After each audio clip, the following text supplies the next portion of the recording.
Yeah, a lot of people ask me what it's like to be a cop in this day and age, and got all the technology, and for God's sake, you got sex robots, and these kids out here eating goddamn Tide Pods. But most days it's a lot of paperwork, and you spend the day in the station just eating donuts and doing paperwork. But the other day I got called out on a 318, and it was a pretty wild one. This boy come up out of the shop, and we knew that he'd been up to no good. We got the call he'd been up to no good, and we thought we're gonna go and come up on him easy. We're gonna take it easy on him, and he's just a kid, after all. And so come up on him, and he's got bags full of stuff, and we're like, "Hey, kid, we'll need you to stop right there, put your hands down to the side, and just obey the law for a second. Just let's have a little conversation with you." So as we was coming up to him, he could tell he's looking a little skittish. He's looking a little bit nervous, and I said, "Hey, son, no need to be nervous. We just got a call about a 318 B&E out down on West Street, and you fit the description. We're just gonna need you to stand tight, just hang tight till we clear things up with you. Got some identification on you." And he looked at me and said, "I forgot my wallet." Like, got attitude with me right quick, and so I initially got a little upset about it, and I said, "Put the damn bags on the ground." And at this point, he dropped the bags to the ground. He could tell I was getting serious because of my tone, and that's the first rule of copping. It's just you got to really have a tone when you need to have a tone. And so I got my tone out, and he started to shore up real quick, and so he puts the bags on the ground. He says, "All right, officer," and he starts walking toward him. I said, "Woohoo, buddy, stop." So he stops right there in his tracks, and he's got his hands out, and he says, "All right, officer, I'm obeying the law." And I said, "Now listen, I'm gonna need you to slowly turn right around and put your hands up behind your head."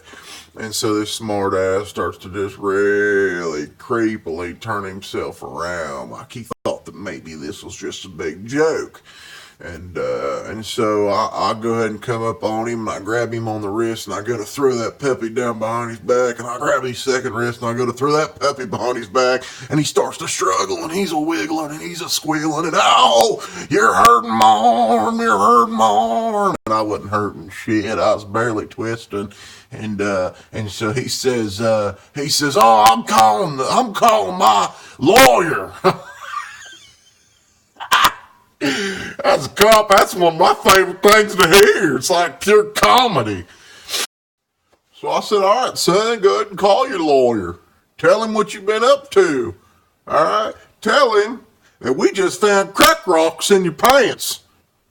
He says, "Them ain't crack rocks, that's sugar." I said, "All right, little genius, we're going to test it." So I take it over to my testing kit, pop it down inside. Sure enough, it's crack cocaine, and this kid's like, "It ain't mine. I don't know whose it is. I thought it was sugar." I said, "Well, if it ain't yours and you knowed it was there, even if it is sugar, how'd you get it?" And he says, "Well, I ain't snitching. I ain't snitching on nobody." Well, first of all, you done just told on yourself, and you didn't even realize it. Oh man, criminals are so damn stupid. I'd rather this kid just ate a Tide Pod and ended up in the emergency room for 6 hours. What an idiot! Anyway, just to bring this dating profile full circle, my name's Merle. I've been a cop for 22 years. I'm 43 years old, been married 4 times, divorced 3, technically still married. I don't think that should get in the way of a good relationship, though. I enjoy a good Saturday evening inside, eating a steak with a baked potato. I do put sour cream on mine, occasionally ranch. Like my steaks medium rare, like I like my women. And, nothing better than, spending that time on Saturday night watching some live PD, maybe a little WWE. Sometimes they do the Monday Night Raw. I get pretty into that. And, I don't like walking too much. Rather take the car. Not big on vegetables. I do enjoy a good can of soda, Mountain Dew Code Red. Just for the record, I just want to give a quick shout out to Ricky Lyons for just really, all those years ago helping me see what my path was in life. that retail sales wasn't for me, that my true meaning in life was to be a cop. I always have been a cop, Ricky.